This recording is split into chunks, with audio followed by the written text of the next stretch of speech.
This used to happen to me all the time. I would be in an English conversation with someone. They would ask me a question, but I would forget words. I would just get stuck. I would know what to say in my mind, but I wouldn't know how to say it in English. If this happens to you as well, then it won't happen anymore after you watch this video. Because today I'm going to share with you lessons and principles that you can use to solve this issue. But first, hey friends, welcome back to the channel. If you're new here, my name is Asim. I'm a polyglot.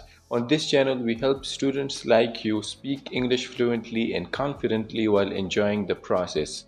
So let's dive in. The first principle is the fluency barrier. The number one reason why we forget words when speaking English is because of this psychological barrier that is in our head, where we kind of know what to say but we don't know how to say it in English. This usually happens because we have too much of passive vocabulary but we don't really have a lot of active vocabulary. Basically, there are two types of vocabulary: passive vocabulary and active vocabulary.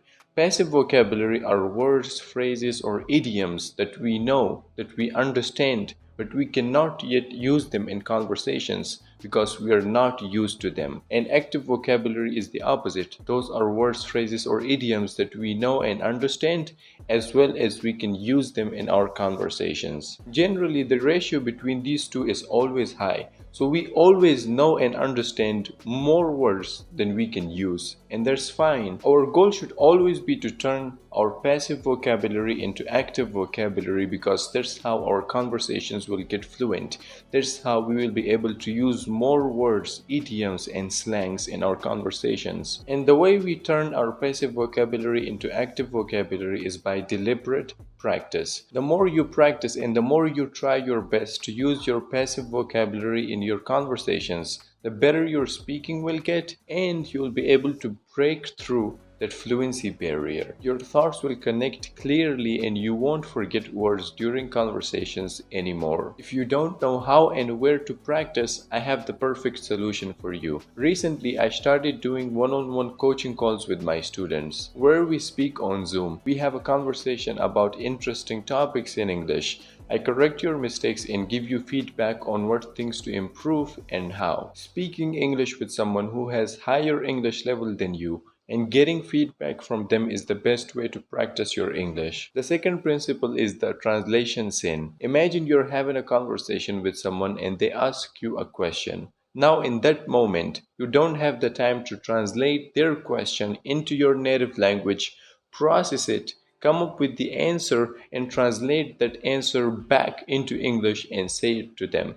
That process is going to take a lot of time and it's just not possible. You need to rely on something else rather than translation, because translation takes so much time, plus you don't sound very natural when you're translating from your native language into English during speaking. In a conversation, you have to be instant. The other person is waiting for you. You have to come up with thoughts fast and you have to speak fast. You don't have the time to process all of this and translate sentences constantly during a conversation. Some people do that, and when they do, they get stuck, they forget words while speaking because they're processing all of these things. It's okay to translate when you are a beginner in English, because in the beginning you don't have a lot of vocabulary, you don't know how to structure sentences.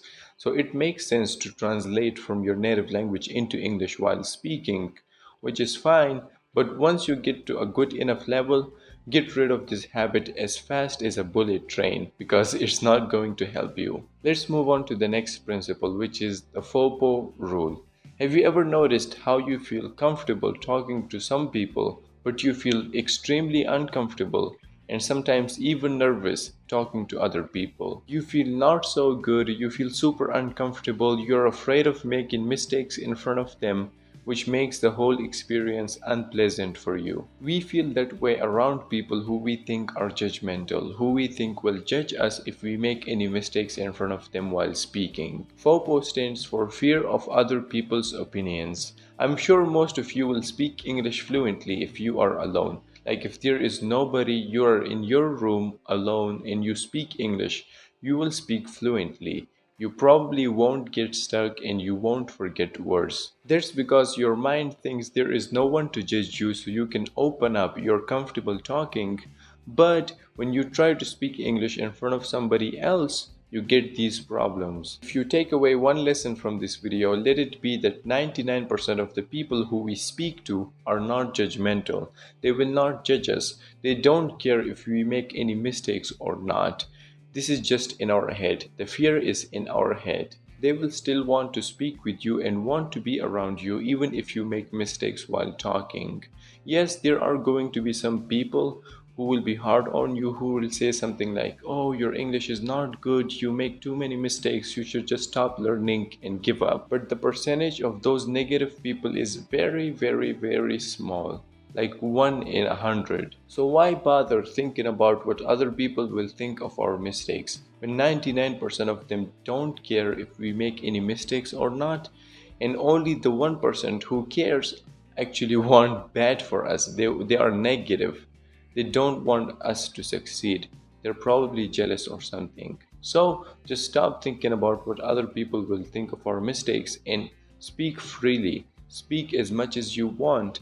Speak as if you are alone, talking with yourself, even when you're not. Once you break free from this mental barrier, you will realize that you don't forget words anymore, that you don't get stuck anymore, that you're more fluent in conversations. The way you get free from those thoughts and become fluent in English is by practicing your English speaking a lot. It's okay if you get stuck or forget words during conversations. Just follow the principles I shared with you and practice anyway. Alright, that's it for today's lesson.